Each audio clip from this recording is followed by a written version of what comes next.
15 থেকে এই 22 পর্যন্ত এই 7 পেজ। হ্যাঁ, 15 থেকে 22 পেজ পর্যন্ত এটা হলো কাইনেটিক থিওরি অফ গ্যাসের এই সেগমেন্ট। এখানে কিছু কিছু টপিকস আছে, এর রিলেটেড ম্যাথমেটিক্যাল প্রবলেম আমরা পরে দেখব। এগুলা অনেকটাই আমরা জানি। আজকে আলোচ্য বিষয় হলো এই 7 পেজ। এর মধ্যে থিওরিটিক্যাল কথা, এই যে কাইনেটিক থিওরি অফ গ্যাস বা গ্যাসের গতিতত্ত্ব বলতে কি বোঝায়, এখানে সিম্পলি বলা আছে যে kinetic theory of gas is also known as kinetic molecular theory of gas. গ্যাসের গতিতত্ত্ব বলতে আসলে বোঝায় গ্যাসের আণবিক গতিতত্ত্ব। হ্যাঁ, গ্যাসের গতিতত্ত্ব বলতে বোঝায় গ্যাসের kinetic molecular theory of gas, আণবিক গতিতত্ত্ব। যেটা দ্বারা আমরা কি বুঝতে পারি, which explains the behavior of a hypothetical ideal gas। এখন যত আদর্শ গ্যাস আমরা বলে থাকি সবগুলো আসলে কাল্পনিক, হাইপোথেটিক্যাল।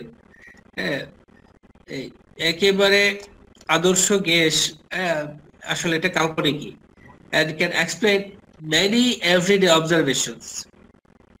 এই কাইনেটিক থিওরি অফ গ্যাসের মাধ্যমে আমরা অনেক দৈনন্দিন ঘটনাসমূহ আমরা ব্যাখ্যা করতে পারি। যেমন such as water boils faster at higher altitude। উচ্চতা যত বাড়বে পানি তত তাড়াতাড়ি ফুটতে থাকবে। যেমন আমরা 100 তলা একটা বিল্ডিং এর নিচতলায় পানি ফুটতে যেই তাপ লাগবে, 100 তলার উপরে পানি ফুটতে অনেক কম তাপেই ফুটে যাবে, পানি বাষ্প হয়ে যাবে খুব তাড়াতাড়ি। One can smell a candle all throughout the house। একটা মোমবাতি বা আগরবাতির গন্ধ আমরা জ্বালানোর সাথে সাথে পুরা বাড়িতে পেয়ে যাই, যদিও কোনো বাতাস প্রবাহিত হতে না দেখি। ঘরের এক কোণে যদি একটা স্প্রে করা হয়, পারফিউম স্প্রে করা হয়, সাথে সাথে ওই স্প্রের গন্ধটা ঘরটা যত বড় হোক, এমনকি 2-3 ঘর পরেও দেখা যায় যে সুগন্ধটা পাওয়া যায়। এ থেকে আমরা কিছু জিনিস বুঝতে পারি যে গ্যাসের অণুসমূহ গতিশীল আছে, এটা বুঝতে পারি। কোনো বাতাস প্রবাহিত হতে হয় না, মুহূর্তের মধ্যে সুগন্ধটা ছড়িয়ে পড়ে। এই সমস্ত ফিনোমেনন, এই সমস্ত ঘটনাসমূহ, all these phenomena more can be explained by the kinetic theory of gas। এগুলা ব্যাখ্যা করা যায় কাইনেটিক গ্যাসের গতিতত্ত্ব থেকে। এখন গ্যাসের গতিতত্ত্বের কিছু মৌলিক স্বীকার্য আসলে এগুলো সবগুলোই আমরা মুখস্থ করে এক্সামে লিখতাম। যে 10টা গতিতত্ত্ব আছে, এখানে 10টা পয়েন্টে লেখা আছে। প্রথমে a gas is composed of a very large number of tiny particles called molecule। একটা গ্যাস খুবই ক্ষুদ্র ক্ষুদ্র, যাদেরকে বলা হয় মলিকুল। তারপরে এই যে মলিকুলের কথা বললাম, যে একটা গ্যাস মলিকুল নামে ক্ষুদ্র ক্ষুদ্র কণা দ্বারা গঠিত। গ্যাসের গঠন হলো মলিকুল। এই মলিকুলের উপর কয়েকটা বৈশিষ্ট্য। molecules of a gas are perfectly elastic spheres। মলিকুলের বা অণুগুলোর একটা বৈশিষ্ট্য হচ্ছে এগুলো নিখুঁত স্থিতিস্থাপক গোলক, পারফেক্টলি ইলাস্টিক স্ফিয়ার। এই মলিকুলগুলোর আরেকটা বৈশিষ্ট্য হলো molecules of a gas are identical in all aspects। মলিকুলগুলো সকল দিক বিবেচনায় একই রকম, আইডেন্টিক্যাল। তারপরের বৈশিষ্ট্য হচ্ছে the molecules all move, they move in all directions। তারা মুভ করে with all possible velocities। সম্ভাব্য সকল গতি নিয়ে তারা সব ডিরেকশনে মুভ করে। এটা চতুর্থ, 3টা বৈশিষ্ট্য। আর প্রথমটাতে হলো মলিকুলের যে মলিকুলের অস্তিত্ব বা মলিকুল বা অণু দিয়ে গঠিত, এটা বলা হয়েছে। তারপরে বৈশিষ্ট্যটা বা স্বীকার্যটা, পোস্টুলেটস মানে হলো স্বীকার্য। হ্যাঁ, বেসিক পোস্টুলেটস মানে মৌলিক স্বীকার্য। এখন এখানে প্রশ্ন হলো যে they move in all directions. তারা সব দিকে ছুটোছুটি করে বা মুভ করে। তাহলে মুভ করলে তাদের মধ্যে সংঘর্ষ হইতে পারে। এই সংঘর্ষ নিয়ে হলো বাকি 4টা সংঘর্ষের ডেফিনেশনটা আসছে এখানে। ডিউরিং দ্য র্যান্ডম মোশন, তাদের এলোমেলো গতির সময় they collide with each other, তারা নিজেদের সাথে সংঘর্ষ করে এবং with the walls of the container in which they are kept, এবং যেখানে তারা রাখা আছে সেই কন্টেইনার বা পাত্রের মধ্যে তারা সংঘর্ষ করে। এটা হলো সংঘর্ষ। 5 নাম্বার পোস্টুলেটে সংঘর্ষের কথা বলা হয়েছে। 6, 7, 8 এই তিনটা পোস্টুলেটের মধ্যে সংঘর্ষের কিছু বৈশিষ্ট্য। 6 নম্বর বিটুইন কলিশন, কলিশনের মধ্যবর্তী সময়ে they move, the molecules move in straight line with constant velocity। তার মানে ভেলোসিটি সবসময় কনস্ট্যান্ট থাকে। আগে এবং পরে, সংঘর্ষের আগে এবং পরে মলিকুলগুলোর বেগ কখনো কমে যায় না, কনস্ট্যান্ট ভেলোসিটি থাকে। এটা এখানে বলা হয়েছে। Between collision the molecule moves in straight line. The time of collision is very small compared with the time of transit. কলিশনের সময় বা সংঘর্ষের সময়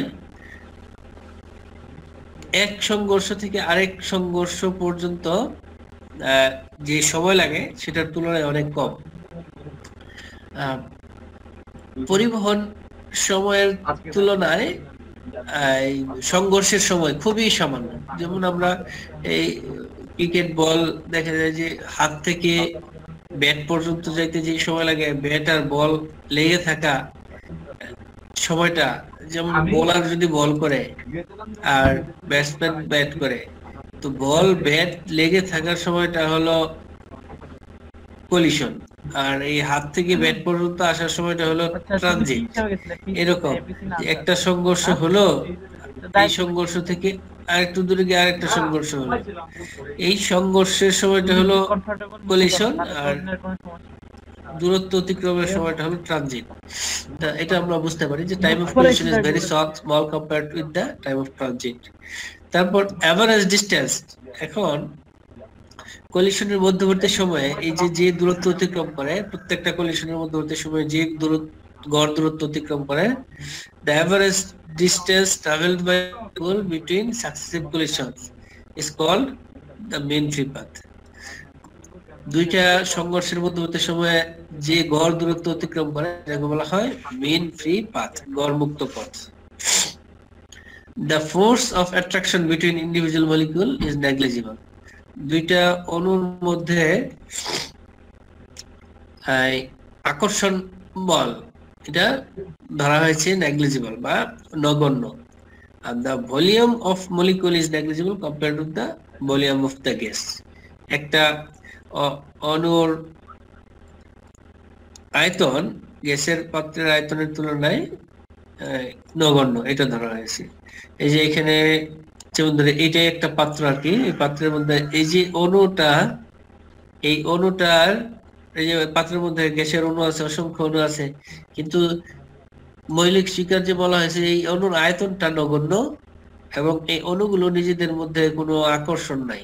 হ্যাঁ, এই অণুগুলো যে ভিতরে অণু আছে এদের মধ্যে কোনো আকর্ষণ নাই, এরকম ধরা হয়েছে। তো এই দুইটা পোস্টুলেট পরবর্তীতে বিজ্ঞানী ভ্যান ডের ওয়ালস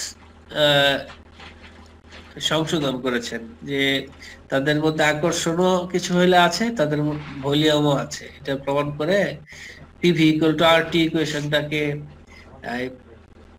চেঞ্জ করেছেন।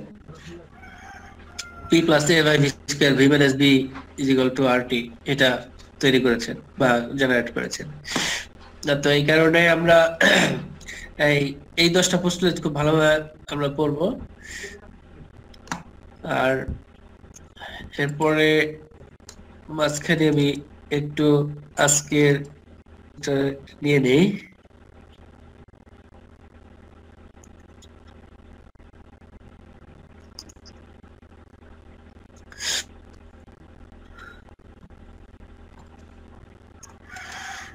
কয় তারিখ? 29।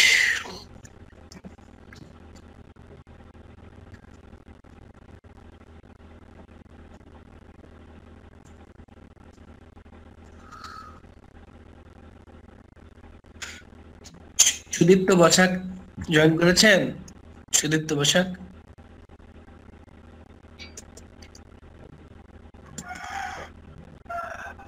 আশিকুল মুরসালিন, Arif Ahmed, Minhajuddin, yes sir. Minhajuddin, Al Mamun, yes sir. ID Al Mamun, sir আসি স্যার। হ্যাঁ, ইসরাফিল, ইয়েস স্যার। ইমরান হোসেন, জি স্যার, আছি স্যার। হ্যাঁ, মেকলিন আজাদ, ইয়েস স্যার। মাহতাবুদ্দিন, ফরহাদ হোসেন,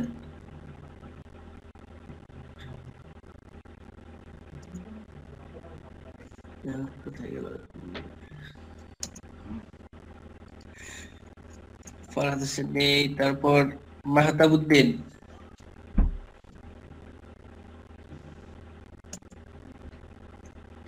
পারভেজ মুশারফ, উনি তো আগের ক্লাসগুলো করেছেন। পারভেজ মুশারফ আজকে নেই। ফজলে রাব্বি, yes sir. Aminur Islam,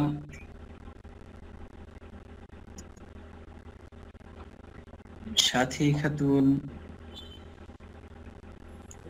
Yes, sir. আচ্ছা, শাকিল আহমেদ, ইয়েস স্যার।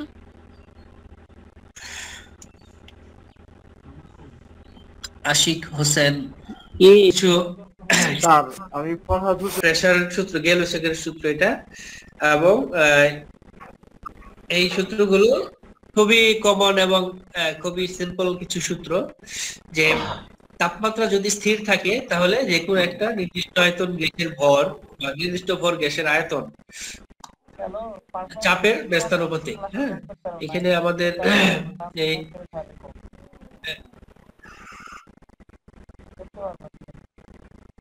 এই মাহফুজের এখানে তাপমাত্রা যদি স্থির থাকে তা এবং ভলিউম একটা given mass of a gas, এইখানে আরেকটা জিনিস কি, গিভেন মাস মানে ভরও নির্দিষ্ট। হ্যাঁ, তাপমাত্রা যদি স্থির থাকে এবং নির্দিষ্ট পরিমাণ গ্যাস, এটার গ্যাসের ভরটাও নির্দিষ্ট থাকতে হবে। The volume of a given mass of a gas is inversely proportional to the pressure. তার মানে এই দুইটা শর্ত কিন্তু এখানে লাগবে। হ্যাঁ, one T constant and mass M ও কনস্ট্যান্ট। হ্যাঁ, এমটাও কিন্তু কনস্ট্যান্ট। এখানে নির্দিষ্ট ভর, গ্যাসের পরিমাণ নির্দিষ্ট থাকতে হবে। তাহলে প্রেসার ভলিউম প্রেসারের ব্যস্তানুপাতিক। তাহলে আমরা এখান থেকে যদি ইয়ে করি আর কি, যেমন 1/p কনস্ট্যান্ট দেই, যেমন v is equal to k by p দিতে পারি, কারণ প্রপোর্শনালিটি কনস্ট্যান্ট যদি এখানে দেই তাহলে pv ইকুয়াল টু k বা কনস্ট্যান্ট। এই যে এটাই pv ইকুয়াল টু কনস্ট্যান্ট, আমরা v is proportional two 1/p, এটাকে pv ইকুয়াল টু কনস্ট্যান্ট এটা লিখতে পারি। তারপর সেকেন্ড ল যেটা প্রেসার গেলুসেকের চার্লসের সূত্র আর কি। চার্লসের সূত্র কি আবার গেলুসেকের সূত্র অনেক সময় বলা হয়। চার্লসের সূত্রটা কি, এট কনস্ট্যান্ট প্রেসার, এখানে তাহলে প্রেসার কনস্ট্যান্ট আর বয়েলের সূত্র হলো টেম্পারেচার কনস্ট্যান্ট। তাহলে প্রেসারটাকে কনস্ট্যান্ট রেখে যদি একটা নির্দিষ্ট ভর গ্যাস, এইখানেও কিন্তু গিভেন মাস একটা নির্দিষ্ট ভর, নির্দিষ্ট ভরের গ্যাসের আয়তন পরম তাপমাত্রার সমানুপাতিক is proportional two absolute temperature. হ্যাঁ, ভলিউমটা অ্যাবসোলিউট টেম্পারেচারের সমানুপাতিক। তার মানে ভলিউম টেম্পারেচার বাড়লে ভলিউম বাড়বে, টেম্পারেচার কমলে ভলিউম কমবে। তাহলে এই ক্ষেত্রে কি আমরা এই সূত্র থেকে পাচ্ছি v/t হচ্ছে কনস্ট্যান্ট, v/t এটা হচ্ছে কনস্ট্যান্ট। কারণ এখানে v is equal to kt যদি লিখি, v ইজ ইকুয়াল টু একটা কনস্ট্যান্ট k ইনটু t, তাহলে K is equal to V by T. তো এটা লেখা হয়েছে, এটা হলো চার্লসের সূত্র। আর প্রেসার ল এটার মধ্যে ফিক্স থাকবে। আমার নাম পর্যন্ত একটু দেওয়া হয় নাই স্যার। কেলুশিকের প্রেসার সূত্র for a given mass of a constant volume of an ideal gas, নির্দিষ্ট আয়তন গ্যাসের জন্য এখানে কি ভলিউমটা কনস্ট্যান্ট, এটা কিন্তু খেয়াল রাখতে হবে যে এটাতে ভলিউম কনস্ট্যান্ট। একটাতে ছিল টেম্পারেচার কনস্ট্যান্ট, এটাতে ছিল টি কনস্ট্যান্ট। হ্যাঁ, এই যে এইখানে বয়েলে হলো টেম্পারেচার কনস্ট্যান্ট, চার্লসের সূত্রে এই প্রেসার কনস্ট্যান্ট, আর প্রেসারের সূত্রে ভলিউম কনস্ট্যান্ট। এই তিনটা TPV volume constant. Volume constant থাকলে প্রেসার টেম্পারেচারের সমানুপাতিক। এটা হলো গেরোসিকের প্রেসার ল। আর প্রেসারের পরিচয়টা এভাবে বলা হয়েছে। প্রেসার বলতে আসলে কি বোঝায় এটা নেক্সট এই ডেরিভেশনটা তো আবার দেখবো। প্রেসার হচ্ছে একটা পাত্রের মধ্যে গ্যাসের অণুগুলো যেই পরিমাণ ধাক্কা দেয়, আঘাত করে, এই আঘাতগুলোর সমন্বিত যেই একক ক্ষেত্রফলের মধ্যে যেই পরিমাণ বল প্রয়োগ করে গ্যাসের অণুগুলো, সেটা হচ্ছে গ্যাসের প্রেসার। এই প্রেসারের কথা বলা হয়েছে। For a given mass of and constant volume of an ideal gas, the pressure exerted on the sides of its container, একটা কন্টেইনার বা একটা পাত্রের যতগুলো দেয়াল আছে বা সাইড আছে, প্রান্ত আছে, সকল দেয়ালে যে আঘাত করে, যে প্রেসারটা জেনারেট করে, সেটা টেম্পারেচারের অ্যাবসলিউট টেম্পারেচারের সমানুপাতিক। এখানে expression for pressure exerted by the gas, এটা আগেও হয়তো আপনাদের ছিল ইন্টারমিডিয়েট বা ডিপ্লোমা লেভেলে।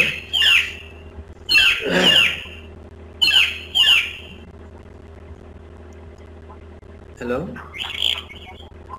ওয়ালাইকুম আসসালাম। এটা গ্যাস, একটা গ্যাস যেই পরিমাণ প্রেসার জেনারেট করতে পারে, কিভাবে আমরা ওই প্রেসারকে একটা গাণিতিক রূপ দিতে পারি, এটা আমরা দেখব। গ্যাসের বা একটা গ্যাসীয় পদার্থ বা একটা গ্যাস বা আইডিয়াল গ্যাস যদি একটা পাত্রের মধ্যে রাখা হয়, তার প্রেসারটা কিভাবে আমরা মেজার করতে পারি, এটা আমরা দেখব।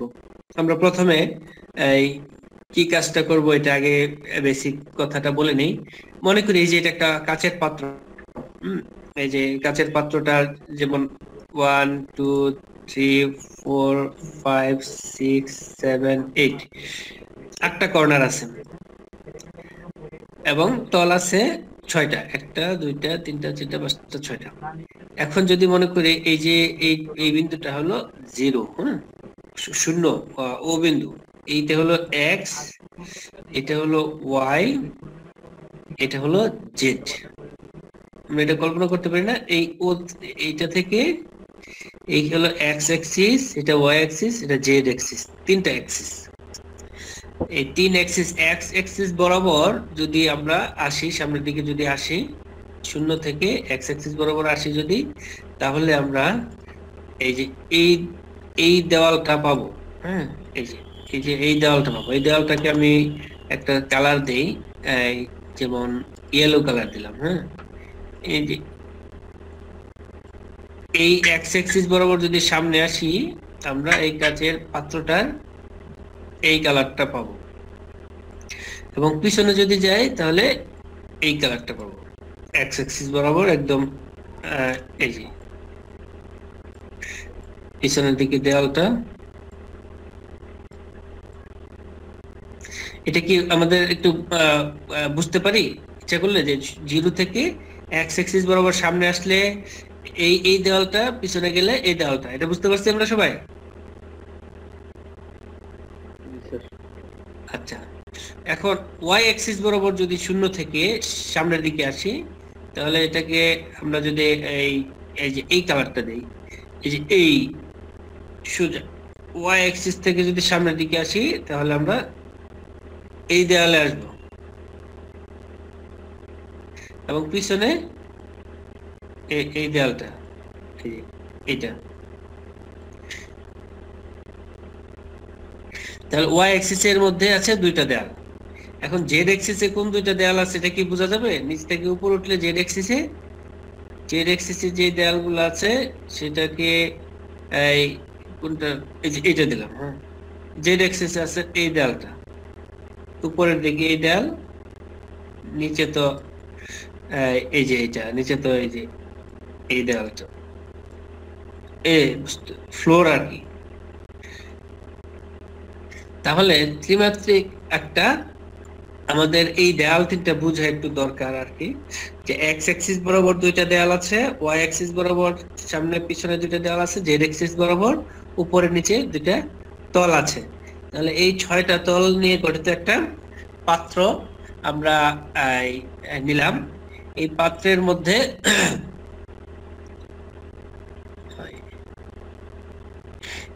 মধ্যে এই একটা গ্যাস কি পরিমাণ প্রেসার জেনারেট করতে পারে সেটা আমরা কল্পনা বা মেজার করার চেষ্টা করব। এখন আমরা মনে করি এই পাত্রটার সকল ধার বা সকল সাইডের দৈর্ঘ্য হলো 1 মিটার করে। এইটু 1 মিটার, এইখান থেকে এই পর্যন্ত 1 মিটার, এখান থেকে এই পর্যন্ত 1 মিটার, সকল ধারের গুলো হলো 1 মিটার করে। হ্যাঁ, দৈর্ঘ্য প্রস্থ উচ্চতা সব 1 মিটার করে। তাহলে এই পাত্রটার আয়তন কত মিটার কিউব হবে? 3 মিটার কিউব হবে? 1 মিটার কিউব হবে স্যার। 1 মিটার কিউব হবে। হ্যাঁ, 1 × 1 × 1 = 1। তাহলে এই পাত্রটার আয়তন হলো 1 মিটার কিউব। তার মানে একক আয়তনের একটা পাত্র হলো। তার মানে কি এটা এ কন্টেনার অফ ইউনিট ভলিউম। এটা কি ইউনিট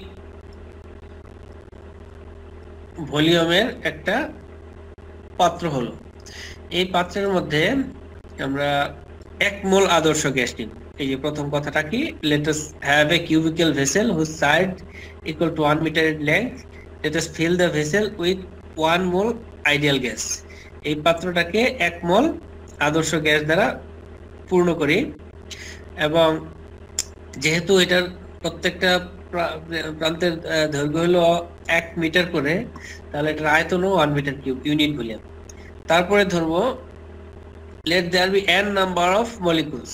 এখানে মনে করি n সংখ্যক অণু আছে। let there be n number of molecules each having mass m। তাহলে এটার মধ্যে এই যে একটা কণা, একটা মলিকুল দেখানো হলো, এরকম n সংখ্যক কণা আছে, এবং প্রত্যেকটা কণা বা প্রত্যেকটা অণুর, কণা না বলে অণু বলি, ভর হচ্ছে m। তারপর these molecules hit the wall in the random motion and exert a force on the walls। এই অণুগুলো দেওয়ালে যখন আঘাত করে তখন বল প্রয়োগ করে, এবং একক ক্ষেত্রফলের মধ্যে যে বল প্রয়োগ করে সেটাকে বলা হয় প্রেসার। এখন এই দাগগুলো আমি মুছে দিচ্ছি। হ্যাঁ, এটা বোঝার জন্য শুধু দাগগুলো দিয়েছিলাম যে আমাদের 6টা তল, এক্স অ্যাক্সিসে 2টা, ওয়াই অ্যাক্সিসে 2টা, জেড অ্যাক্সিসে 2টা।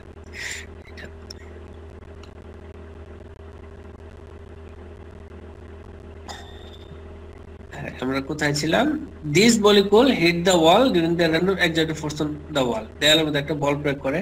The force experienced by the wall per unit area gives the pressure of the gas. এটাও বললাম, একক ক্ষেত্রফলের মধ্যে যে বল প্রয়োগ করে সেটাকে বলা হয় প্রেসার। তা আমরা কি আসলে নির্ণয় করব? আমরা নির্ণয় করব আসলে এই যে প্রেসারের কথাটা বললাম, এই প্রেসারটা। তাহলে এখানে প্রেসারটা আসবে কোথা থেকে? প্রেসারটা আসবে হলো ফোর্স থেকে, বল থেকে। তাহলে আমরা কি জানি? আমরা নরমালি একটা সূত্র জানি, F = কি? ma। আবার F = আমরা জানি এই mv - mu, এটাও কিন্তু আমরা জানি। এই F = ma টা আসছে কোথা থেকে? এই m কমন নিলে v - u by t, v - u by t। এখানে এইভাবে না লিখে ma দিয়ে লিখি।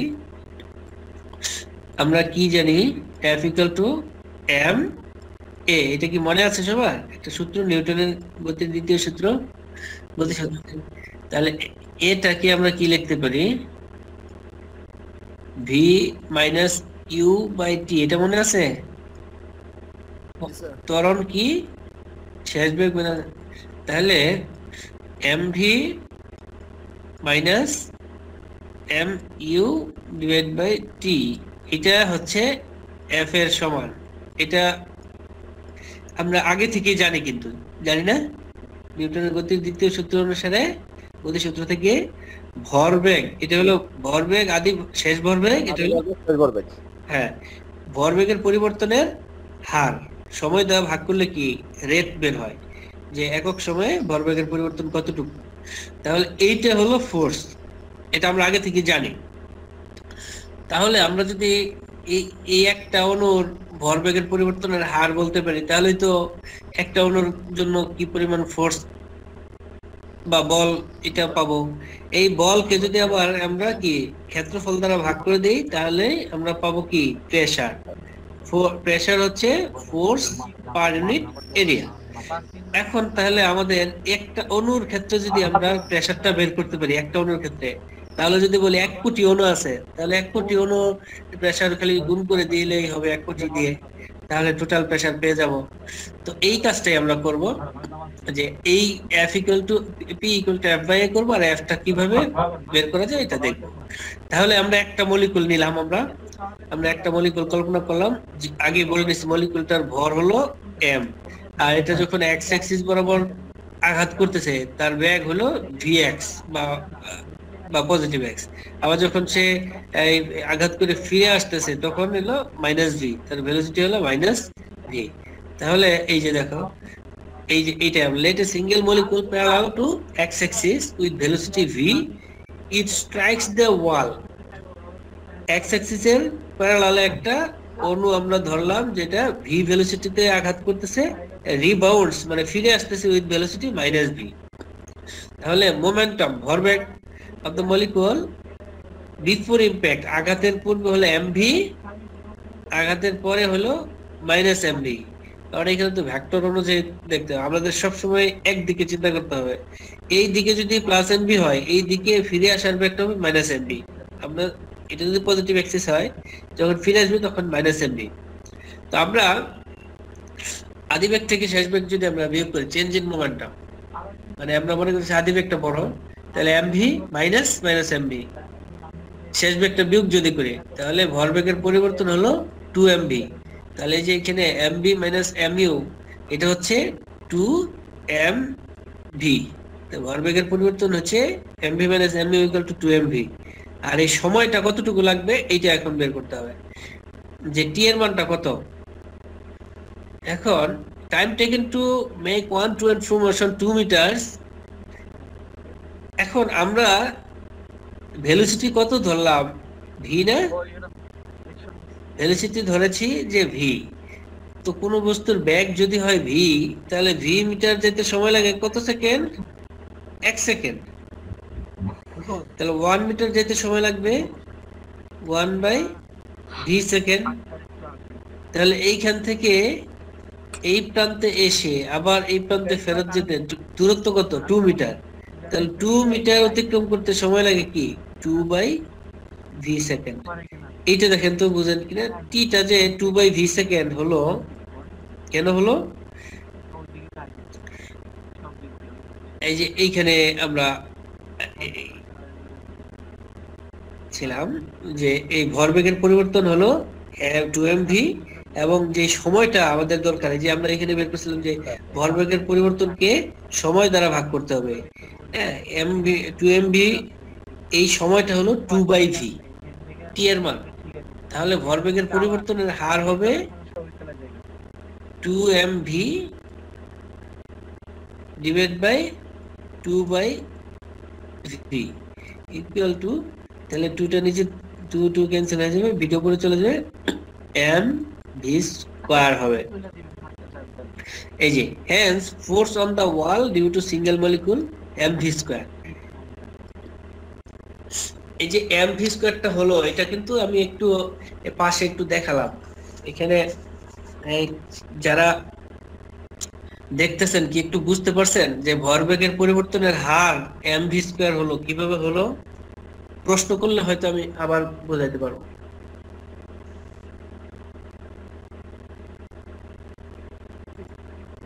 কারো কোনো কোশ্চেন আছে? ইজাজ ইজাজ তাজমির। জি স্যার, আমি দেখলাম স্যার, বুঝতে পারছি, স্টেপ বাই স্টেপ তো দেখলাম স্যার। হ্যাঁ, ভেরি গুড। তাহলে এইখানে খুব ক্লিয়ার ভাবে লেখা আছে, হ্যাঁ, Newton second law state that rate of change of momentum হচ্ছে ফোর্স। এই যে কথাটা এখানে দেখে আসলাম, ওটাকে ফোর্স বলা হয়। তাহলে ফোর্সটা rate of change of momentum, change in momentum divide by time. মোমেন্টামের পরিবর্তনকে সময় দ্বারা ভাগ করতে হবে। তাহলে মোমেন্টামের পরিবর্তন হলো 2mv আর টাইমটা হলো 2/v। টাইমটা 2/v কিভাবে হলো এটা আমরা এই যে একটু দেখালাম, যে v মিটার যাইতে সময় লাগে 1 সেকেন্ড, যেহেতু আমরা ভেলোসিটি বললাম v, তাহলে 2 মিটার যাইতে সময় লাগবে 2/v।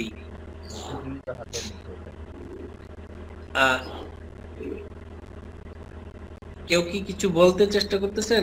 কেমন একটা সাউন্ড হচ্ছে। সজীব বা শফিউল্লাহ কি কিছু বলবেন? আচ্ছা, আমাদের একটা অণুর ক্ষেত্রে আমরা বের করলাম, হ্যাঁ, আর আমাদের অণুর সংখ্যা আছে n, কিন্তু n সংখ্যক অণু সব কিন্তু এই যে এই x অ্যাক্সিস বরাবর মুভ করতেছে এরকম না।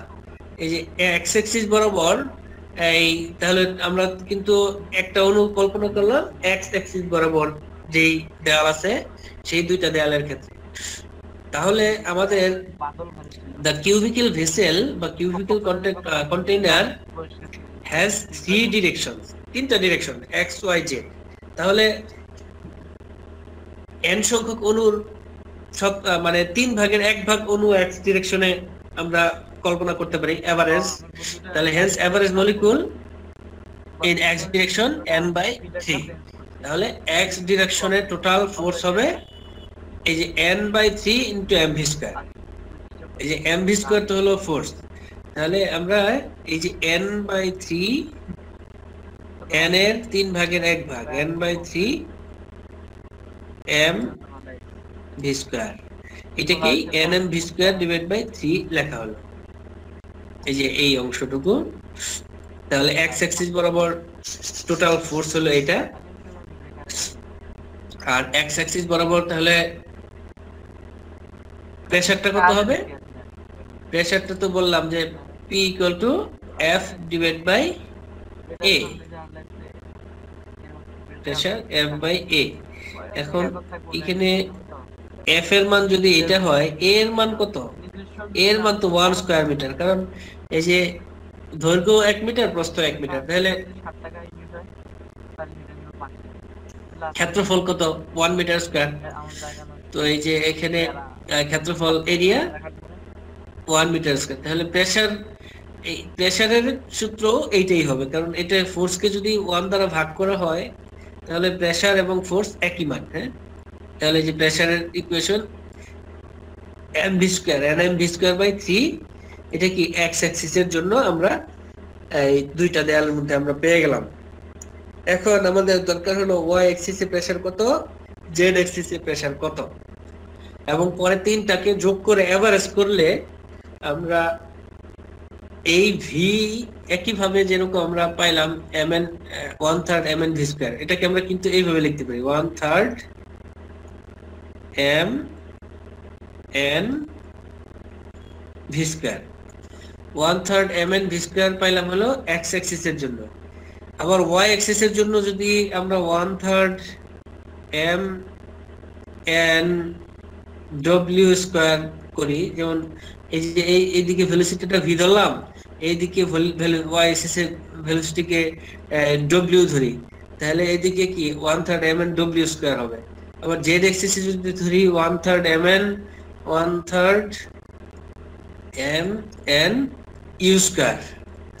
তাহলে u/v/w। তাহলে তিনটা ডিরেকশনে আমাদের ভেলোসিটি যদি তিনটা নাম দেই, এবং এগুলোকে যদি আমরা root mean square velocity c দ্বারা কনভার্ট করি, c কে যদি বলে √u² plus v² plus w² divide by 3, এটাকে যদি c দ্বারা কনভার্ট করি, তাহলে আমরা সরাসরি আর কি এই তিনটাকে এই একটা প্রেসার বের করলাম এক্স অ্যাক্সিসের জন্য, আমরা এইটাকে শুধু একটা কথায় কনভার্ট করে দিচ্ছি যে একটু সংক্ষেপ করার জন্য let us represent average velocity of the molecule by C. এই ভেলোসিটিকে সি দ্বারা যদি আমরা কনভার্ট করি তাহলে C can replace V, C V V কে সি দ্বারা রিপ্লেস করলে আমরা ইকুয়েশনটা পাই P is equal to 1/3 mn c square, 1/3 mn c square। এই যে ভেলোসিটিকে সি দ্বারা কনভার্ট করলাম। এখানে nm হচ্ছে mass of the gas per unit volume. এটা কিভাবে হয়, n হচ্ছে number of molecule per unit volume আর m হচ্ছে প্রত্যেকটা অণুর ভর। তাহলে n যেহেতু বললাম number of molecule per unit volume, তাহলে n বাই v যদি হয় আর m তো আছে nm, তো এই n টা কিন্তু একক আয়তনে অণুর সংখ্যা। তাহলে একক আয়তনের অণুর সংখ্যা কি নাম্বার ডিভাইড বাই ভলিউম, তাহলে mn ডিভাইড বাই v। এই কারণে mass of the volume, mass of the gas per unit volume, এইখানে ভলিউম শব্দটা আসছে। So nm gives the density। এই nm টাকে আবার আমরা কি ডেনসিটি দ্বারাও কনভার্ট করতে পারি। তাহলে এটা mass divide by total volume যদি লেখা হয় তাহলে m by v equal to কি রো, বা এটা হলো ডেনসিটি। তাহলে এইটা এই ইকুয়েশনটাকে আমরা 1/3 রো সি স্কয়ারও লিখতে পারি। এখানে স্কয়ার আসে নাই, টাইপিং মিস্টেক আছে একটা। এই যে p equal to 1/3 rho c square, therefore p is equal to 1/3, এই যে এখানে c square আসছে কিন্তু এখানে c এর উপর একটা স্কয়ার দিতে হবে আর কি।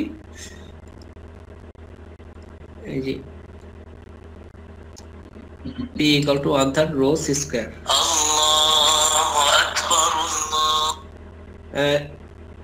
তাহলে p equal to 1/3 rho c square এই ইকুয়েশনের মধ্যে আমরা বুঝতে পারছি তো সবাই, নাকি কারো কোশ্চেন আছে? না স্যার। ঠিক আছে, তাহলে আমরা নিচেরটাতে যাই। আশা করি আরেকটু আবার নিজেরা যখন দেখবেন তখন আরেকটু বুঝতে পারবেন। তারপরে relation between pressure and kinetic energy, relation between temperature and kinetic energy, এই দুইটা রিলেশন এটার সাথে রিলেটেড। এটা থেকে আমরা ডেরাইভ করতে পারবো। এই যে আমরা এখন বের করলাম প্রেসারের ইকুয়েশন হচ্ছে P equal to 1/3 mn c square। এটা P equal to 1/3 mn c square। এটাকে আমরা কি লিখতে পারি mn equal to m। কেন লিখলাম? n হচ্ছে number of molecules per unit volume. এটা কোথা থেকে আসলো? এই যে আমরা এই ডেরিভেশনটা করার সময় আমরা ধরেছি let there be n number of molecules, আবার n নাম্বার অফ মলিকিউলস যে ধরছি পাত্রের মধ্যে, পাত্রটা কি 1 মিটার কিউবের পাত্র, পাত্রটা হচ্ছে 1 মিটার কিউব আয়তনের পাত্র। তাহলে 1 মিটার কিউব আয়তনের পাত্রের মধ্যে যদি n সংখ্যক অণু থাকে তাহলে n টা হচ্ছে নাম্বার অফ মলিকিউলস, যেমন n সংখ্যক অণু আছে, ভলিউমটা হলো 1। এইটা এই জন্য পার ইউনিট ভলিউম, একক আয়তনে অণুর সংখ্যা এই স্মল n, এই কারণে এটা লিখলাম আর কি। n equal to n by v লিখতে পারি। আবার এই m টা হচ্ছে প্রত্যেকটা অণুর ভর, তাহলে m n equal to হচ্ছে m into n divided by v। তাহলে এইটাকে আমরা সরাসরি কি লিখলাম m লিখে বলে দিলাম এই আমটা হচ্ছে পার ইউনিট ভলিউম। এই যে ভলিউম যে আছে নিচে এটাকে আমরা বলে দিলাম যে পার ইউনিট ভলিউম, কথায় প্রকাশ করে দিলাম। But nm equal to m total mass of the gas. এই mn হচ্ছে m হচ্ছে একটা অণুর ভর আর n হচ্ছে অণুর সংখ্যা। তাহলে এই টোটালটা হচ্ছে কি m বাই v, v এর মান যদি 1 ধরি তাহলে এই মানটা হয় nm equal to n, capital M। তাহলে আমাদের এইখানে রিলেশনটা বের করতে বলা হবে কার? প্রেসার আর কাইনেটিক এনার্জি, চাপ এবং গতিশক্তি। এখন গতিশক্তি সংজ্ঞা আমরা জানি কি, কাইনেটিক এনার্জি সমান সমান হাফ এম ভি স্কয়ার, ওই সূত্রই যে আমরা গতিশক্তি সমান সমান হাফ এম ভি স্কয়ার যে সূত্র জানি, ওই সূত্রটাই এখানে আমরা দেখবো কাইনেটিক এনার্জি কত হয়। তো এখানে প্রেসারের মানটা এখান থেকে আমরা কি লিখতে পারি, P = 1/3 mc square, mass of the volume, mass of the total mass per unit volume। এখন এই mc স্কয়ার কে আমরা হাফ এফ mc স্কয়ার যদি কনভার্ট করি, 1/3 এর সাথে মিলাইতে গেলে এখানে হাফ দিলে 2 দ্বারা গুণ করে দিলাম, তাহলে এখানে কি করলাম, এখানে উপরে 2 দিয়ে নিচে হাফ, মানে হাফ গুণ করে দিলাম। এখানে এইটাকে শুধু এটাকে এই লাইনটাকে যদি আমরা 2/3 লিখে ইনটু আবার হাফ লিখি তাহলে কি হবে, একই তো, 2 ক্যান্সেল হলে এই লাইনে থাকা যায়। 2/3 into half MC square, 2/3 into half MC square, তাহলে হাফ এমসি স্কয়ার হচ্ছে কাইনেটিক এনার্জি, তাহলে 2/3 রয়ে গেল। তাহলে 2/3 রেখে বাকিটুকুকে আমরা বলে দিলাম যে kinetic energy of the molecule per unit volume. এটা হলো প্রেসার এবং কাইনেটিক এনার্জির মধ্যে সম্পর্ক। এই 2 লাইন খুব ছোট জিনিস। Hence the pressure of a gas is equal to 2/3 of the mean kinetic energy per unit volume. বুঝতে পারছি সবাই? স্যার আরেকবার একটু যদি বলতেন কষ্ট করে। হ্যাঁ, এখানে এই প্রথমে এইটুকু খেয়াল করেন, আমি আবার মুছে দিচ্ছি। এই যে P হচ্ছে 1/3 mc স্কয়ার, এটা হলো প্রেসার। হ্যাঁ, এই 1/3 mc স্কয়ার কে আমরা লিখতে পারি কি 1/3 mc স্কয়ার। এই mটা হচ্ছে number of mass of total mass per unit volume, mc square. এই যে এইটাকে mn কে আমরা ক্যাপিটাল M লিখলাম, ঠিক আছে নাকি? অসুবিধা আছে কোনো? জি না স্যার। আচ্ছা, এখন এই যে 1/3 এটাকে যদি আমরা এইভাবে লিখি, 1/3 কে যদি 2/3 ইনটু হাফ লিখি তাহলে কি 1/3 থাকে কিনা দেখেন তো। থাকে স্যার। আচ্ছা, তাহলে আমরা 2/3 রেখে এই হাফ এমসি স্কয়ার নিলাম, এই 2/3 এই পাশে দিকে হাফ এমসি স্কয়ার লিখলাম, তাহলে half M V square. C তো ভেলোসিটি, সিটা কি রুট মিন স্কয়ার ভেলোসিটি। তাহলে আমরা যেহেতু জানি কাইনেটিক এনার্জি সমান হাফ এম ভি স্কয়ার, দেখেন যেহেতু কাইনেটিক এনার্জি সমান হাফ এম ভি স্কয়ার, তাহলে half M C square equal to kinetic energy লিখতে পারি। এই যে half M C square equal to kinetic energy, এইটুকু হলো কাইনেটিক এনার্জি, আর 2/3 তো এই সামনে রয়ে গেছে, 2/3 ক্লিয়ার? জি স্যার। আচ্ছা, তাহলে pressure equal to 2/3 kinetic energy, এভাবে আমরা লিখতে পারি। তারপরে relation between temperature and kinetic energy. যদি টেম্পারেচার বা তাপমাত্রার সাথে গতিশক্তির সম্পর্ক চাওয়া হয় তাহলে কিভাবে ডিরাইভ করব, এটা এখন দেখব। Relation between temperature and kinetic energy of a gas. Pressure P = 1/3 mc square, এটা আমরা এটা থেকে আমরা শুরু করব। তা আমাদের যাইতে হবে কি টেম্পারেচার এবং কাইনেটিক এনার্জি। ডান পাশে PV = mc স্কয়ার, এটা ডান পাশে কাইনেটিক এনার্জি তো আনতে পারি, কিন্তু বাম পাশে টেম্পারেচার আনবো কিভাবে? বাম পাশে তো প্রেসার টার্ম, প্রেসার থেকে আমাদের বের করতে হবে টেম্পারেচার। এই টেম্পারেচার টার্মটা আনার জন্য আমরা P এর সাথে যদি এই ভলিউম গুণ করে PV করে দেই, PV = RT, এই ইকুয়েশনের মধ্যে বাম পক্ষে আমরা টেম্পারেচারকে আনতে পারবো, আর ডান পক্ষে তো কাইনেটিক এনার্জি আনা যায়, কাইনেটিক এনার্জি তো ডান পক্ষে আসবে। তাহলে আমাদের সুবিধার্থে বাম পক্ষে ভলিউম গুণ করলে তো ডান পক্ষেও ভলিউম গুণ করতে হবে, multiplying both sides by V. V দ্বারা উভয় পক্ষে গুণ করে দিলাম। এইখানেও বাম পক্ষেও P এর সাথে ভি, ডান পক্ষেও mn এর সাথে ভি গুণ করে দিলাম। তাহলে এই এখানে n ইনটু v, আমরা আগে ধরেছিলাম যে n মানে হচ্ছে কয়েকবার কিন্তু লিখেছি, n মানে হচ্ছে হলো number of molecules per unit volume, এটা লিখে বলেছিলাম।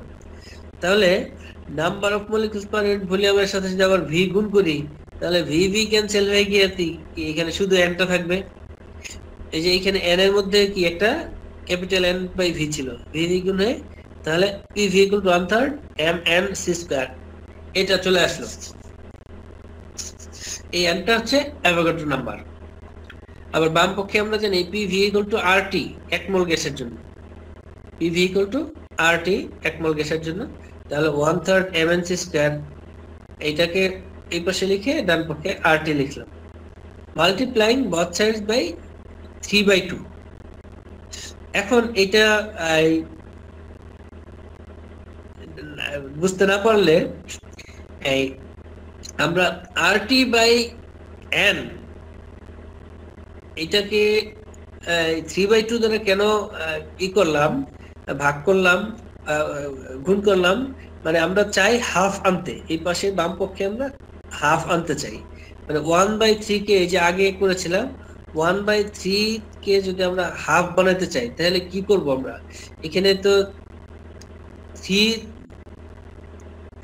উপরে দিয়ে এইখানে 3 টা ক্যান্সেল করার জন্য 1 সরি এইখানে না, আমরা যেটা আনতে চাই সেটা আগে লিখে ফেলবো। এখানে হাফ আমাদের দরকার, তাহলে এই হাফ যদি আনতে চাই তাহলে কি নিচে তো 3 আছে, উপরে 2, তাহলে 2/3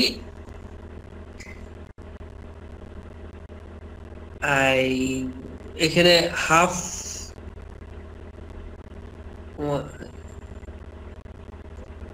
1/3 mn c স্কয়ার, আমরা multiplied both sides by 3/2, 3/2 1/3 mn c square 3/2 RT।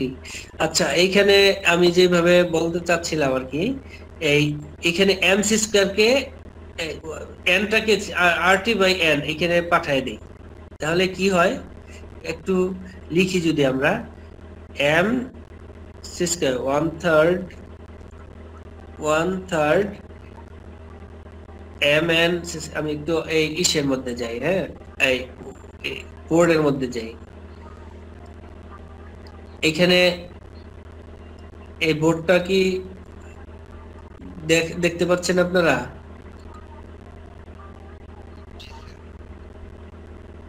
Creating gem,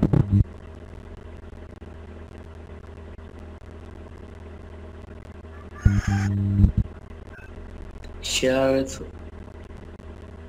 cancel,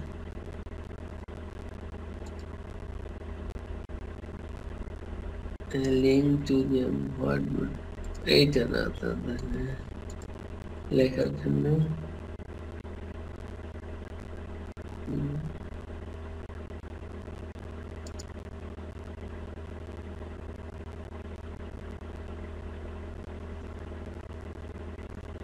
কত লেখা এখানে, এগুলো সব নিউ কুই, control N,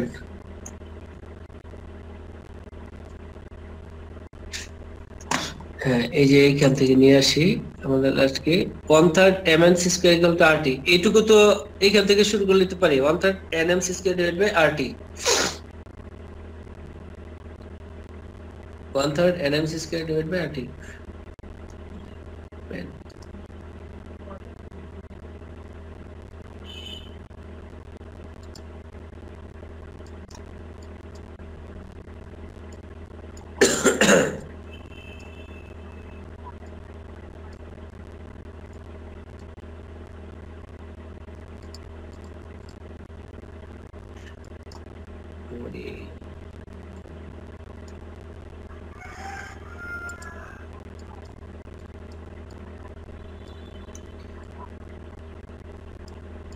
mn c square equal to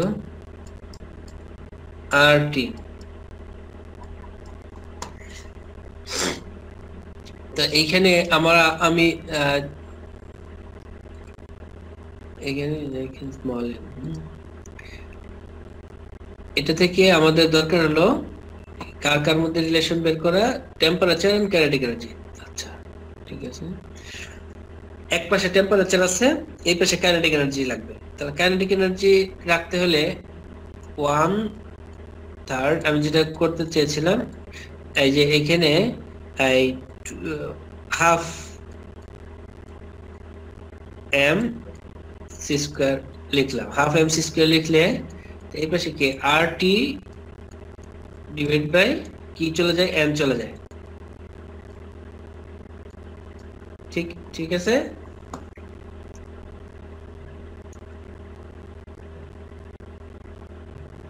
ঠিক আছে, এই এনটাকে ডান পক্ষে আর এইখানে একটা 2 দিতে হবে না, তাই না? যেহেতু নিচে 2 দিলাম তাহলে উপরে 2 দিয়ে গুণ করে দিতে হবে। ঠিক আছে, জি স্যার, উভয় পক্ষে। হ্যাঁ, উপরে নিচে। আচ্ছা, এখন এইখানে 2/3, এটা তো কাইনেটিক এনার্জি হয়ে গেল, 2/3 KT kinetic energy, kinetic energy. এটা এই মুসানিটা কোথায় যাবে?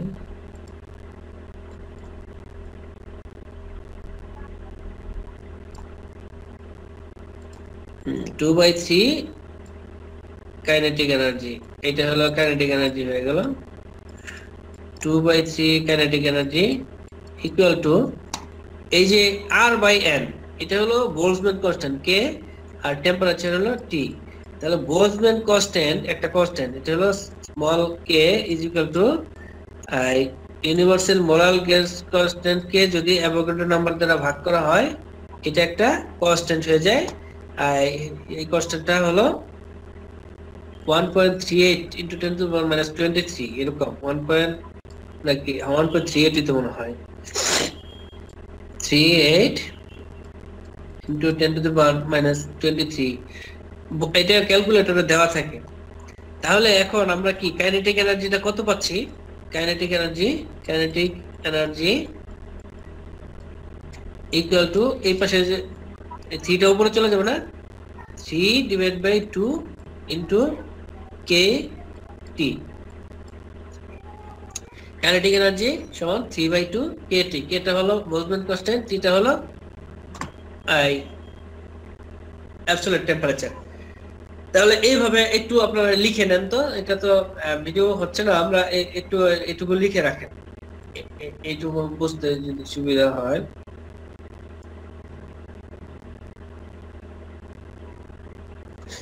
তাহলে এই যে এটা আসবে লাস্টে 3/2 KT, kinetic energy equal to 3/2 Katie.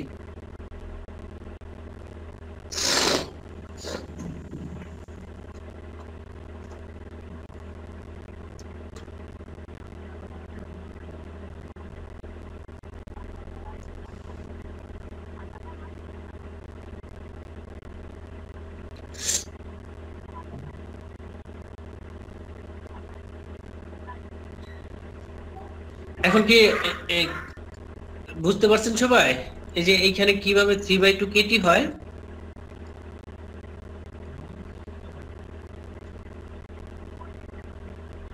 G sir.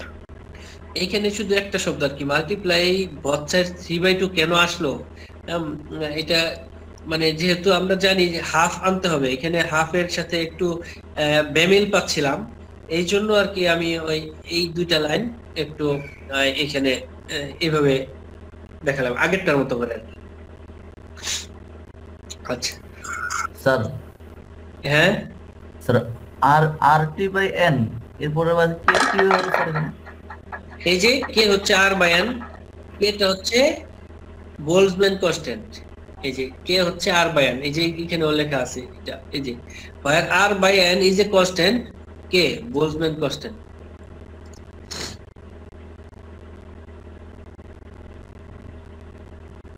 বুঝতে পারছেন? জি স্যার, বুঝছি। আসসালামু আলাইকুম স্যার। স্যার, এটা যদি এক্সামে কোশ্চেনটা আসে তাহলে আমরা আনসারটা কিভাবে করব স্যার? আনসার এই যে এইভাবেই করবেন, গুছায় লিখবেন। এই যে এইখানে এসে এইখানে যে এই দুইটা লাইন হয়তো বুঝতে একটু, একটা লাইনে মাল্টিপ্লাই ব্রড সাইজ বাই 3/2 কেন করলাম, হ্যাঁ এটা 3/2 না করে আমরা হাফ দিয়ে মাল্টিপ্লাই করলে এখানে আমি উভয় পক্ষে করলাম না, আমি এই পাশে শুধু হাফ গুণ করলাম, আবার এই 2 হাফ দ্বারা গুণ করে আবার 2 দ্বারা গুণ করে দিলাম, তাহলে হয়ে যাচ্ছে। ঠিক আছে? জি স্যার।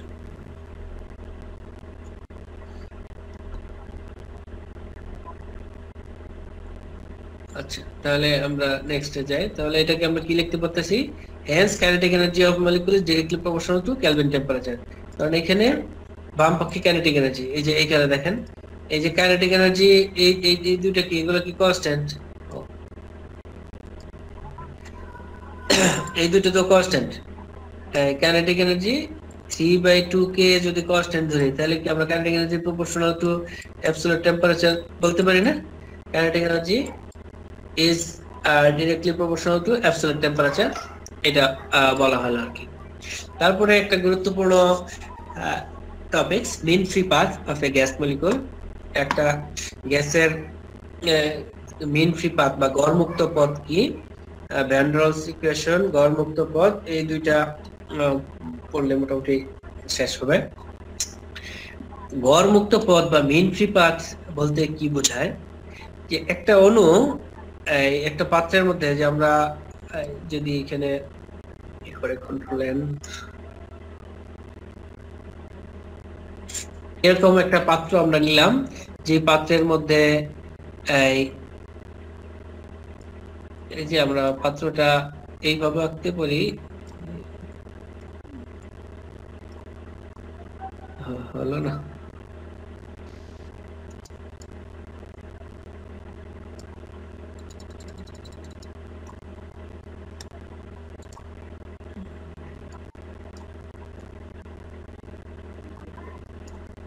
এটা এক্স অ্যাক্সিস, আমরা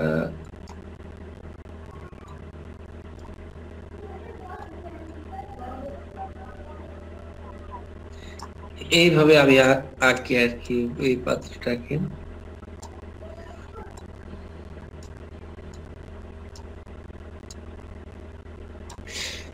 এটা একটা বক্স আছে, বক্সের মধ্যে যেমন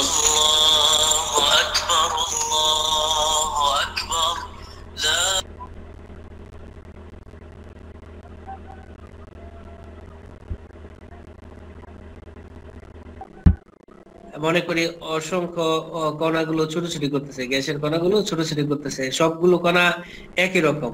তো এইখানে মিন ফ্রি পাথ কাকে বলে? যেমন একটা অণু আরেকটা অণুর সাথে এই সংঘর্ষ করে, দাগ কিন্তু লাইন দিতে পারি না,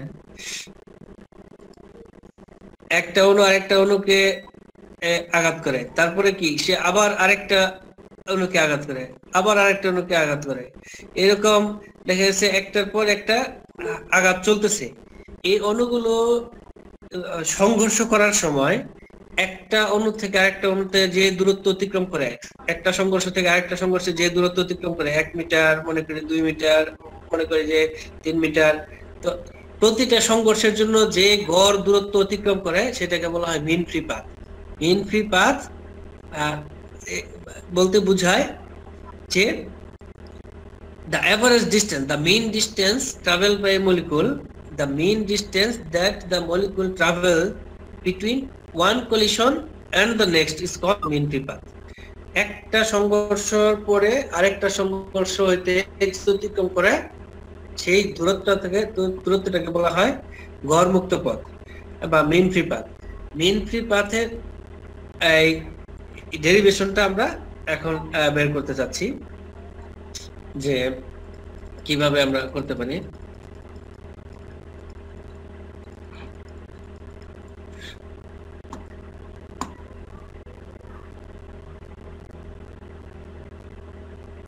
এখন আমরা একটা সিলিন্ডার আমরা কল্পনা করতেছি, একটা সিলিন্ডার,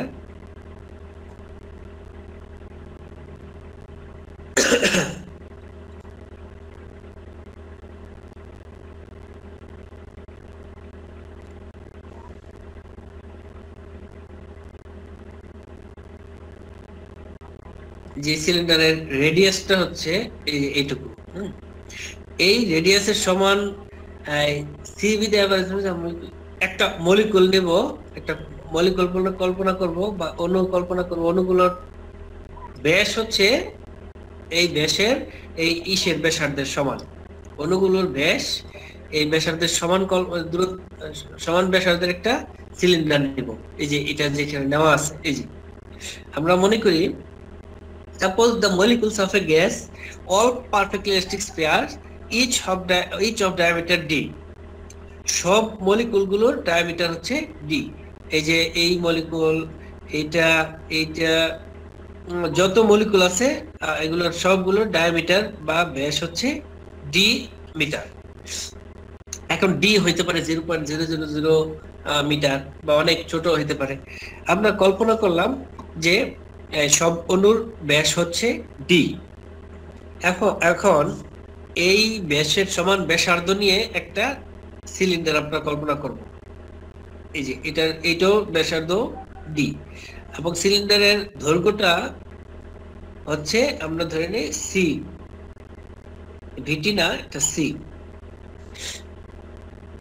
এবং ওই অণুর ব্যাগটাও, এই অণুগুলো যেই গতিতে কনস্ট্যান্ট ভেলোসিটিতে মুভ করে সেই কনস্ট্যান্ট ভেলোসিটিটাও হচ্ছে c। let c be the average velocity of molecule A and n be the number of molecules per unit volume। আমরা মনে করি c হচ্ছে average velocity, মলিকুলগুলোর average velocity। let c be the average velocity of molecule A and n be the number of molecules per unit volume। এবং একক আয়তন অণুর সংখ্যা হচ্ছে n। In 1 second, A will collide with all molecules whose centers lie within the cylinder of radius d and length c। এই লাইনটা খুবই তাৎপর্যপূর্ণ এবং খুবই গুরুত্বপূর্ণ এবং অনেক মানে ব্যাখ্যা সাপেক্ষ। এই যে লাইনটা in 1 second within a সিলিন্ডারটা হলো মানে হাইপোথেটিক্যাল সিলিন্ডার কি, এখানে হাইপোথেটিক্যাল সিলিন্ডার, কাল্পনিক একটা সিলিন্ডার। in 1 second বইয়ের মধ্যে এটাই লেখা আছে, 1 সেকেন্ডে এই A নামক মলিকুলটা will collide with all molecules, সকল অণুর সাথে সংঘর্ষ করবে, whose centers lie within a cylinder of radius d and length c। কেন? d ব্যাসার্ধের এবং c দৈর্ঘ্যের একটা সিলিন্ডারের মধ্যে যত অণুর কেন্দ্র থাকবে সকল অণুর সাথে সংঘর্ষ করবে এই A নামক অণুটা। শুনতে পাচ্ছেন আমার কথা? জি স্যার। জি স্যার। এখন এই লাইনটার ব্যাখ্যা, শুধুমাত্র এই লাইনটার ব্যাখ্যা, এই লাইনটার ব্যাখ্যাতে আমরা আসি। in 1 second, এটা একটু খেয়াল করে কয়েকবার পরে। in 1 second A will collide with all molecules whose centers lie within a cylinder of radius d and length c। 1 সেকেন্ডে A নামক মলিকুলটা সকল অণুর সাথে সংঘর্ষ করবে যাদের কেন্দ্র এই c দৈর্ঘ্যের এবং d ব্যাসার্ধের একটা সিলিন্ডার বা ব্যালনের মধ্যে থাকবে। এই লাইনটার ব্যাখ্যার জন্য আমরা এই পেজে আবার আসি। আমরা মনে করি এই ক্লিয়ার করে দিলাম, আমাদের এই ইসের মধ্যে, এই পাত্রের মধ্যে যে যেমন আমরা যেই ঘরে আছি, আমরা নিজের ঘরে কল্পনা করি, আমরা কেউ হয়তো পাকা ঘরে আছি, কেউ কাঁচা ঘরে আছি, কারো উপরে টিন আছে, কারো উপরে ছাদ আছে, ঘর ভর্তি গ্যাসের অণু আছে। গ্যাসের একটা অণুর আমরা কল্পনা করি এটা একটা অণু, এই অণুটার নাম দিলাম A আছে, ওই গ্যাসের এই ঘরের অণু A। এখন এটা ডায়ামিটার বা ব্যাস হচ্ছে d মিটার, এই অণুটার ব্যাস হচ্ছে d মিটার। এই অণুটা এখন এটার ভেলোসিটি আগে নিচ্ছি, এই অণুটার velocity c metre per second, c metre per second. তার মানে কি 1 সেকেন্ডে অণুটা কতটুকু যেতে পারবে? c মিটার যেতে পারবে। কারো ব্যাগ যদি হয় 60 kilometre per hour, 60 kilometre per hour যদি কোনো অণুর ব্যাগ হয় বা কোনো একটা মোটরসাইকেলের ব্যাগ হয়, তাহলে 1 ঘন্টায় যাবে কত কিলোমিটার? 60 কিলোমিটার। হ্যাঁ, এরকম যদি কোনো একটা অণুর ভেলোসিটি হয় c মিটার পার সেকেন্ড, তাহলে 1 সেকেন্ডে যায় c মিটার। তাহলে c মিটার দৈর্ঘ্য নিয়ে এবং এই d সেন্টিমিটার d মিটার ব্যাসার্ধ নিয়ে, তাহলে এইখানে তো কেন্দ্র হলে d যদি ব্যাসার্ধ নেই, এই যে যদি একটা সিলিন্ডার আমরা আঁকি যেটার দৈর্ঘ্য হচ্ছে c মিটার এবং এই যে ব্যাসার্ধ হচ্ছে এই d, তাহলে এরকম একটা সিলিন্ডারের মধ্য দিয়ে আমরা মনে করি যে এই মাথা থেকে এই a নামক কণাটা যাত্রা শুরু করলো। সে এই সিলিন্ডারটা আমাদের, এই সিলিন্ডারটা একটা কাল্পনিক সিলিন্ডার, এইটা আমাদের ঘরের মধ্যে আছে। এর মধ্যে কিছু অণু আছে, এইখানে আছে কিছু অণু আছে, মাঝখানে কেন্দ্র, কিছু অণু আছে এইখানে কেন্দ্র। যত অণু আছে আমাদের ঘরে তো সব জায়গায় অণু আছে। এই যে এখানে দেখানো হচ্ছে এই এ যখন এটার ভিতর দিয়ে যায়, যাওয়ার সময় যেই অণুটা সিলিন্ডারের একেবারে প্রান্তে আছে, অণুর কেন্দ্র, তার সাথেও কিন্তু সে এসে সংঘর্ষ করবে। এই অণুটা এসে এই যে যেমন সে ভিতরে আসলো, ভিতরে এসে এটা মনে করেন এটা উপরে যে অণুটা আছে তার সাথে সংঘর্ষ হবে, যেগুলো মাঝখানে সামনে আছে তাদের সাথেও সংঘর্ষ হবে। এখন কয়টা অণুর সাথে সংঘর্ষ হবে, এইটা হলো আমাদের প্রশ্ন। 1 সেকেন্ডে আমরা বলতে পারি এই সিলিন্ডারটা পাস করবে কত সময় লাগবে। যেহেতু সিলিন্ডারের দৈর্ঘ্য হলো c মিটার আর অণুর বেগ হলো c মিটার পার সেকেন্ড, তাহলে এই অণুটা a নামক অণুটা এই মুখ থেকে এই মুখে আসতে সময় লাগবে কত সেকেন্ড? 1 সেকেন্ড লাগবে। এই ব্যাপারে কারো সন্দেহ আছে? না স্যার। আচ্ছা, 1 সেকেন্ডে এই প্রান্ত থেকে অণু আছে, এটা কে বলতে পারবো? সিলিন্ডারের আয়তনটা কত এটা বলা যাবে? যেটার রেডিয়াস হলো d আর দৈর্ঘ্য হলো c। হ্যাঁ, দৈর্ঘ্য যদি c মিটার হয়, রেডিয়াস যদি d মিটার হয়, আকার যদিও খুবই ইয়া হচ্ছে, এইরকম একটা সিলিন্ডার যদি আমরা হয় কল্পনা করি, রেডিয়াস হলো d এবং উচ্চতা হলো c, তাহলে এটার আয়তন কত হবে বলা যাবে? Pi D square by C sir.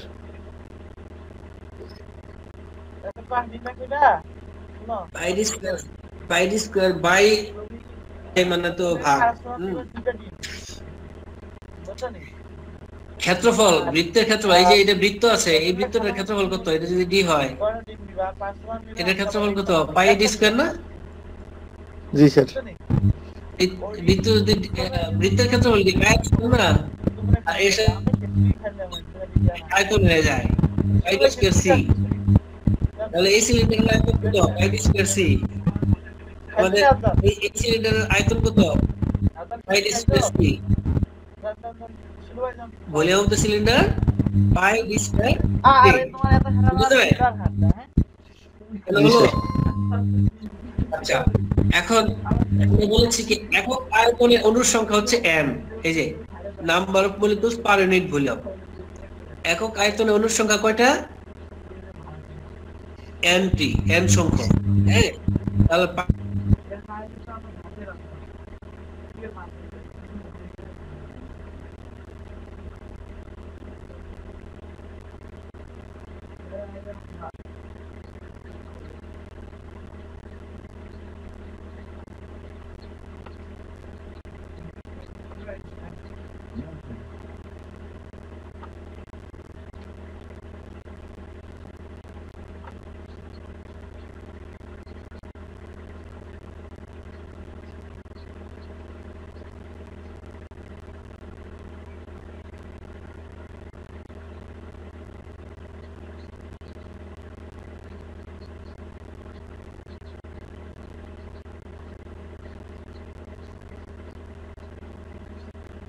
Hello,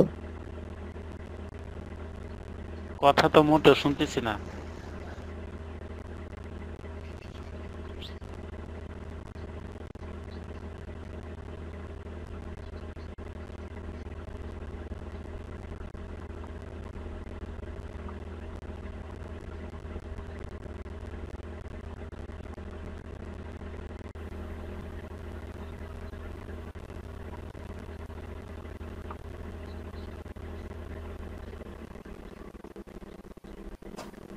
hello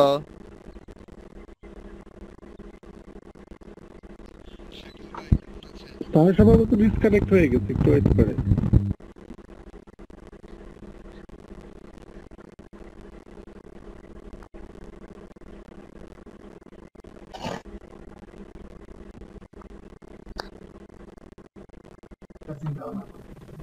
আর কই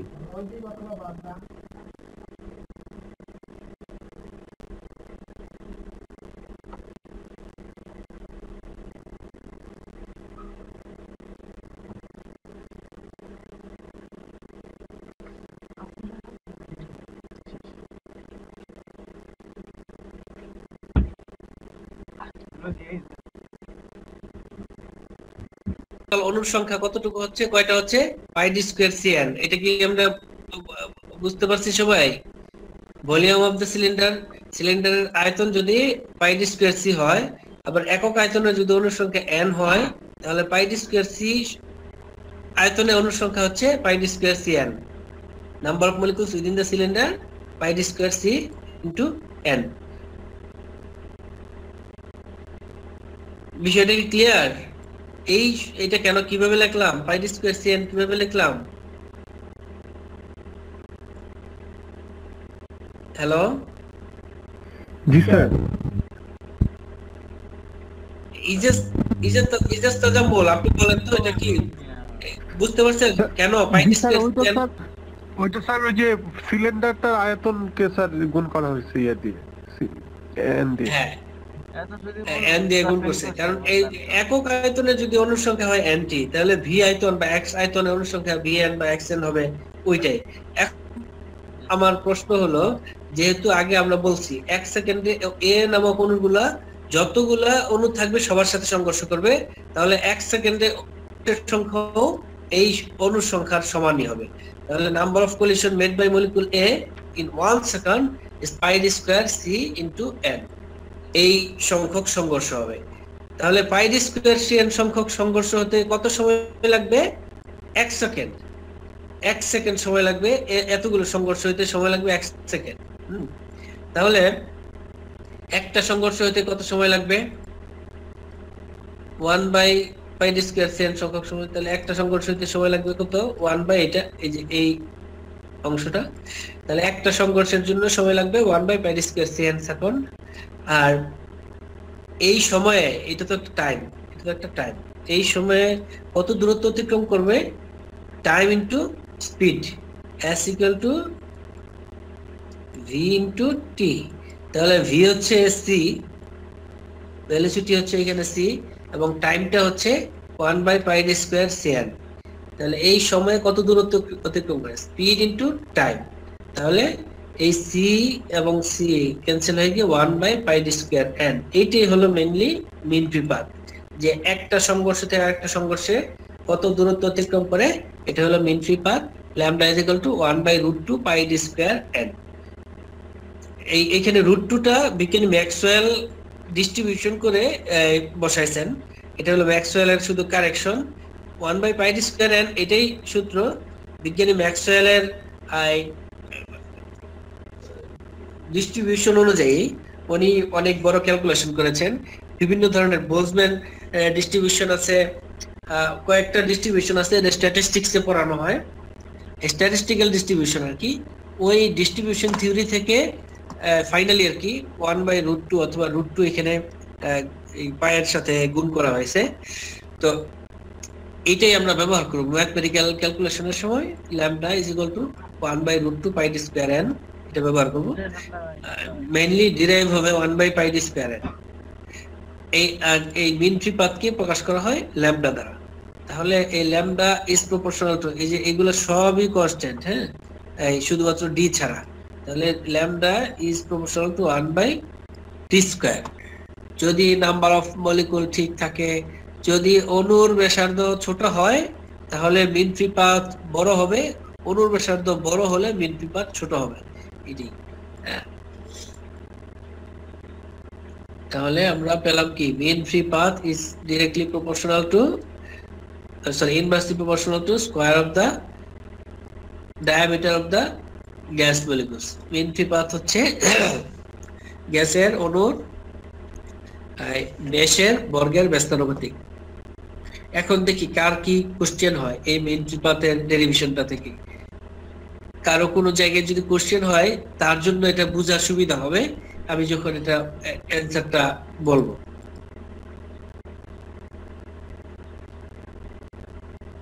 মনে করব সে খেয়াল করে শুনেছেন।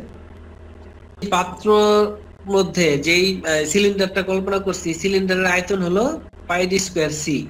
তাহলে সিলিন্ডারের মধ্যে অণু আছে পাই ডি স্কয়ার সি এন সংখ্যক, আর যত সংখ্যক অণু আছে সিলিন্ডারে তত সংখ্যক সংঘর্ষ হয়। আচ্ছা, তাহলে যেমন ধরি পাই ডি স্কয়ার সি এন সংখ্যক সংঘর্ষ হয় কত সেকেন্ডে? 1 সেকেন্ডে। পাই ডি স্কয়ার সি এন সংখ্যক সংঘর্ষ হয় 1 সেকেন্ডে। তাহলে একটা সংঘর্ষ হতে কত সময় লাগে? এটা হলো ওই সময়টা। এই যে one collision takes place in, একটা কলিশন হতে যে সময় লাগে এটা হচ্ছে এই যে এটা, এই ওয়ান কলিশন টেকস প্লেস, একটা কলিশন হতে সময় লাগে 1 by pi D square C N second. হ্যাঁ, তাহলে এইটা একটা সময়। এটা যে আমাদের কি বের করতে হবে মিন ফ্রি পাথের জন্য, যে একটা কলিশন হতে যে দূরত্ব অতিক্রম করে, তাই না? একটা সংঘর্ষে যে দূরত্ব অতিক্রম করে সেটা হলো মিন ফ্রি পাথ। কিন্তু আমরা একটা কলিশনের জন্য সময় পেয়ে গেছি, টাইম। তাহলে টাইম থেকে যদি আমরা দূরত্ব বের করতে চাই, যেমন এস এ যাইতে চাই, মানে দূরত্ব যদি বের করতে চাই, তাহলে আমরা কি জানি? S equal to bag into সময়, এস ইকুয়াল টু ভিটি। এই যে আমরা আমরা গতিসূত্রের মধ্যে পড়েছিলাম 9-10-এ। সমবেগে যদি চলে কোনো বস্তু তাহলে তার দূরত্ব হচ্ছে এস ইকুয়াল টু ভিটি। তাহলে এই যে টাইমটা পাইলাম এর সাথে কি গুণ করতে হবে? ভেলোসিটি গুণ করতে হবে। আমরা তো ভেলোসিটিকে ডিফাইন করছি সি দ্বারা। হ্যাঁ, তাহলে এস ইকুয়াল টু সিটি হবে এখানে, সি আর এই যে টিটা গুণ করে দিলাম সি এর সাথে। এস ইকুয়াল টু এই যে এখানে কি এস বা দূরত্ব, এখানে দূরত্বটাই হচ্ছে কি আসলে ল্যামডা। আমরা তো এই মিন ফ্রি পাথকে দূরত্বকে এস দ্বারা প্রকাশ করবো না, ল্যামডা দ্বারা প্রকাশ করবো। Lambda equal to c into t. এই যে ভিটি এর জায়গায় সিটি লিখলাম, এবং এই টি, এই সি এবং এখানে নিচে সি আছে, তাহলে সি সি ক্যান্সেল হয়ে গিয়ে এইটা রইলো lambda equal to 1 by pi D square n. হ্যাঁ, এই সিটা ক্যান্সেল হয়ে গেল। আর এই যে এখানে ইকুয়েশনটা আসলে এইটাই ঠিক আছে, কিন্তু বিজ্ঞানী ম্যাক্সওয়েল, কারণ বিজ্ঞানীরা তো গবেষণা করে, তো বললেন যে না, মেইন ফ্রি পাথ আরেকটু যদি আমরা ঠিক করতে চাই তাহলে এই পায়ের সাথে √2 গুণ করে দিলে তাহলে এটা একেবারে সঠিক মেইন ফ্রি পাথ পাবো। এইটা বললেন বিজ্ঞানী ম্যাক্সওয়েল। তো ম্যাক্সওয়েলের কথা এবং সবার কথাই মেনে আমরা এখানে 2 পাই এবং নাম্বার এটা যদি কনস্ট্যান্ট থাকে, মেইন ফ্রি পাথটা বাড়বে কমবে কখন? এই ডায়ামিটারের মান বাড়লে কমলে। টি এর মান যদি বেশি হয় তাহলে মিন ফ্রি পাথ কমে যাবে, ডি এর মান কম হলে মিন ফ্রি পাথ বেশি হবে। এখন কি আমি আরেকটু ক্লিয়ার করতে পেরেছি? জি স্যার, থ্যাংক ইউ স্যার। আছে এই এস্টিমেশন অফ ক্রিটিক্যাল কনস্ট্যান্ট, এইখান থেকে ক্রিটিক্যাল কনস্ট্যান্টটাকে আমি বুঝিয়ে দিব। তারপরে নেক্সট হয়তো আর 2টা ক্লাস পেলে আমাদের সিলেবাস শেষ হয়ে যাবে মিড টার্মের, যে এই পর্যন্ত। আর 2টা ক্লাস আগামী ক্লাসে, ঠিক আছে ইনশাআল্লাহ, আগামী ক্লাসে আবার